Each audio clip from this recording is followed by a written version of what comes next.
I met Diane on a Tuesday afternoon at a local coffee shop just outside Portland. She was sitting alone, staring at her laptop with this overwhelmed look that made me want to help. We started talking and she told me she had just bought this old apartment that needed serious work. She said money was tight and I could see the stress in her eyes. Something about her vulnerability drew me in. Within weeks we were dating, and she kept talking about her dream of having a beautiful home. I told her I could make that happen. I am a contractor after all. I offered to renovate her place for free as a gift, as proof of how much I cared. She agreed so quickly, and looking back, that should have been my first warning sign.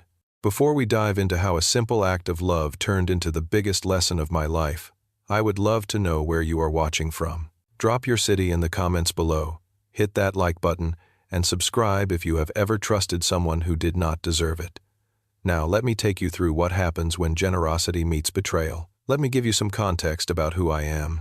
My name is Xavier, and I have been working as an independent contractor for 6 years. I built a solid reputation in our small town, just outside Portland, Oregon. People knew me as the guy who showed up on time, did quality work, and charged fair prices. I took pride in every project, whether it was a kitchen remodel or a full house renovation. My business was not huge, but it was steady, and I had saved up a decent amount of money. When Diane showed me her apartment for the first time, I understood why she felt overwhelmed. It was a 2-bedroom unit on the second floor of an older building in a neighborhood that was just starting to gentrify. The place had good bones, but everything was dated.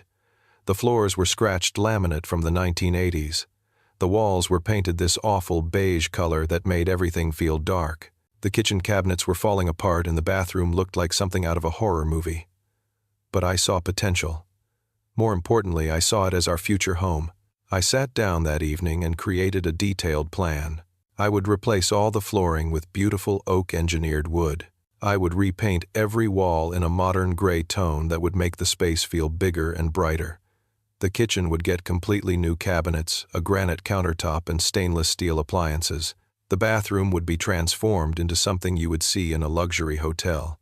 I priced everything out and estimated it would cost around $15,000 just for materials. That did not include my labor, which I was giving for free. When I told Diane the plan, her reaction seemed perfect. She threw her arms around me, and I swear I saw tears in her eyes.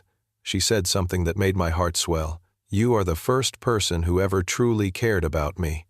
Those words cemented my decision. This was not just about renovating an apartment anymore. This was about building a life together. We talked about getting married in a year, maybe starting a family, living in this beautiful space we would create together. The first week of work felt amazing. I would finish my regular jobs during the day, then head over to Diane's place and work until 10 or 11 at night. I started by tearing out the old flooring, which was backbreaking work, but I did not mind. Diane would bring me coffee and sandwiches. She would sit on the counter and tell me about her day working as a marketing manager for some tech startup. Everything felt right. I brought in 2 of my buddies to help on weekends. Marcus and Tony had worked with me on other projects, and they were happy to pitch in. Marcus, a plumber by trade, joked around the whole time. "You are a lucky guy, man. She is gorgeous, and you are basically building her dream home." I laughed it off, but deep down I felt lucky. I really did. By the 3rd week, I had moved on to installing the new kitchen. I had ordered custom white cabinets that cost me almost $4,000. The granite countertop was another $2,000. I was installing the cabinets when I noticed Diane's behavior starting to shift. She stopped coming by the apartment as often. When I called her in the evenings, she would say she was swamped with work and could not talk long. I tried not to read too much into it. People get busy. I understood that. But then one night I stopped by her place unannounced with takeout. I thought I would surprise her. When I walked in, she was on her phone, texting someone, and smiling in a way I had not seen, her smile at me in days. The second she noticed me, she locked her phone and put it face down on the couch. I asked if everything was okay, told her she seemed distant lately. She brushed it off, said work was stressful and that I should not worry. I wanted to believe her, so I did.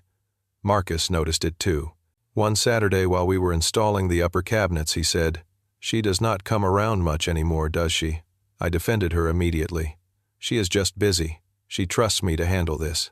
But even as I said it, I felt a knot forming in my stomach. Something was off and I knew it, but I did not want to admit it. Then I found something that made that knot tighten. I was checking Diane's mailbox one day because she had asked me to grab her mail while she was out of town for work. There was a letter from a real estate appraisal company. When I asked her about it later, she said she was just curious about how much the renovations would increase the property value. She called it standard stuff.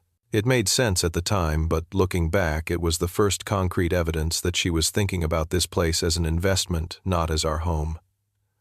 Still, I pushed forward. By week 5, the kitchen was done, and it looked incredible. Those white cabinets gleamed under the new pendant lights I had installed above the island. The granite countertop reflected light beautifully. I moved on to the bathroom, and this is where I really went all out. I wanted Diane to feel like she was walking into a spa every morning. I ordered a high-end American Standard toilet for $350. The double-sink vanity with chrome faucets cost $400. I found this gorgeous freestanding acrylic bathtub for $800. The imported Italian tile I chose for the walls and floor ran me $1,200 for just 70 square feet.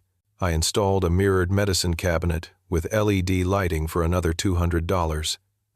Every time I installed something new, I imagined Diane using it. I pictured us taking baths together in that tub. I photographed every step of the progress and sent the pictures to her. Her responses got shorter and shorter. Looks great. Nice work. That was it. No excitement.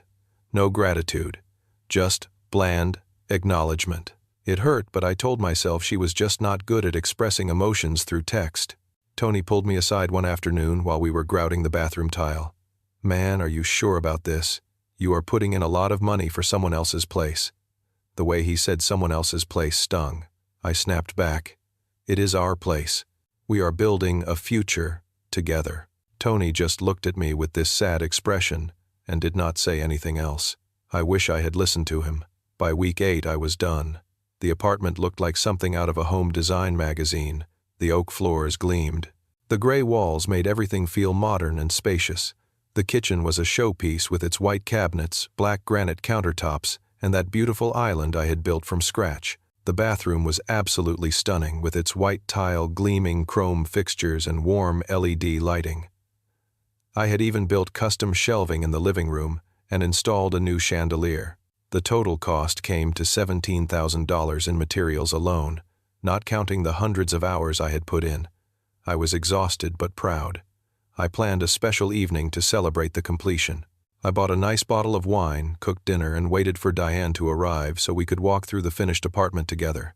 I imagined her being overwhelmed with joy, maybe crying happy tears, throwing her arms around me, and thanking me for changing her life. She showed up 2 hours late. No apology, no explanation. She walked in and just started looking around with this detached expression like she was touring a property she was thinking about buying. I watched her run her hand along the granite countertop, peek into the bathroom, walk across the new floors. I kept waiting for the emotional reaction, for some sign that she understood what this meant. Finally, she turned to me and said, "Yeah, it turned out okay. Better than I expected, actually. That was it. No hug. No, thank you. Just a casual acknowledgement that it was okay." I felt like I had been slapped. I asked her, "Just okay.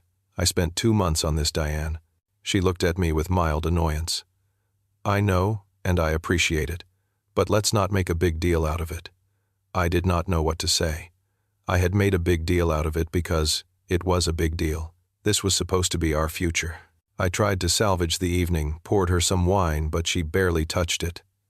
20 minutes later, she said she had to leave early. Something about needing to prepare for a presentation the next day. I watched her walk out of that beautiful apartment I had built for her, and I felt completely hollow. 2 days later, Marcus called me. His voice sounded weird, like he was uncomfortable. "Man, I do not know how to tell you this, but I saw Diane at a restaurant last night. I did not think much of it at first. So, what, she was allowed to eat dinner?" Then Marcus continued. "She was with some guy. They were not just eating Xavier. They were all over each other. Kissing, holding hands, the whole thing." I told him he must have been mistaken. Maybe it was someone who looked like her. But Marcus described her perfectly. Same red coat she always wears. Same blonde highlights. Same laugh. I felt sick. My hands started shaking. I told Marcus I had to go, and immediately got in my truck. I drove to Diane's apartment going 20 miles over the speed limit. I did not care. I needed to hear her deny it. I needed her to tell me Marcus was wrong. I pounded on her door, and when she opened it, she looked annoyed, not surprised. "What are you doing here? I told you I needed space this week." Space. She had not mentioned needing space. I did not waste time. "Who is he?" She actually had the nerve to act confused at first. "What are you talking about?" So, I told her what Marcus saw. I watched her face carefully, looking for denial, for shock, for anything that would tell me this was a misunderstanding. Instead, she just stood there for a few seconds, then sighed like I was inconveniencing her. "Fine.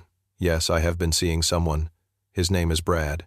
We reconnected a few weeks ago." Her voice was so casual, like she was telling me she had tried a new coffee shop. No guilt, no apology, just a statement of fact. I felt like the floor was falling out from under me. "A few weeks ago, while I was here busting my back for you," she actually rolled her eyes. "Xavier, let's be real. We were never that serious. You offered to help and I accepted. I never promised you anything." The words hit me like physical blows. "I renovated your entire apartment. I spent $17,000. She shrugged. Actually, shrugged. "I did not ask you to spend that much. You chose to." I could not believe what I was hearing. This woman I had spent 2 months working for, this woman I had imagined building a life with, was standing there acting like I was the unreasonable one. I demanded to know what this had all been to her. Was any of it real? She looked me dead in the eye and said, "Look, I needed this place fixed up.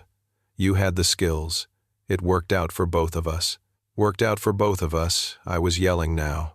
"What did I get out of this?" She smiled. Actually smiled. "You got experience, and I got a property value boost." Then, she walked over to her coffee table and picked up a piece of paper. She handed it to me. It was a new property appraisal. The apartment was worth $120,000 when I bought it. Now it is appraised at $165,000. Thanks for the value boost. Her tone was light, almost playful, like she was thanking me for holding the door open for her. Not for changing her life. Not for investing my heart and money into her future. Just for the value boost.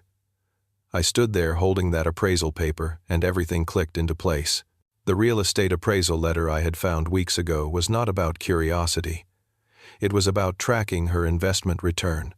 Her increasing distance was not about being busy. It was because she had gotten what she needed from me and had moved on to Brad. The lack of emotional response when I finished the renovation was because to her I was just a contractor who had finished a job. Nothing more.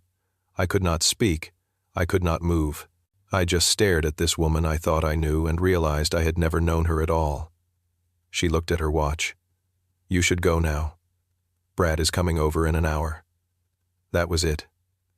That was my dismissal. I walked out of that apartment in a daze, got in my truck, and sat there for 30 minutes, trying to process what had just happened. That night I did not sleep. I sat at my kitchen table surrounded by receipts. Every single receipt, for every single thing I had bought for that apartment. $17,000 stared back at me in black and white. I kept reading that appraisal paper over and over. $45,000 increase in property value. All from my work, all from my money, and she had used me to get it. Around 3 in the morning I started searching online. Can I remove renovations I paid for from someone else's property? I read article after article about property law. I learned about the difference between fixtures and permanent improvements. Fixtures are items attached to a property but can be removed. Permanent improvements are things that become part of the property structure. The more I read, the more I realized I might have options. At 8 the next morning, I called Jackson Miller, a real estate attorney I had worked with on a few projects over the years. I told him everything.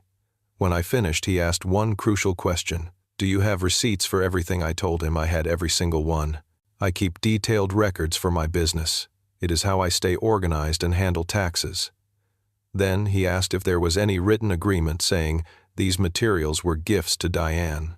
I thought about it carefully. We had text messages where she knew I was doing the work, but nothing where I explicitly said, "I am giving you these items as permanent gifts."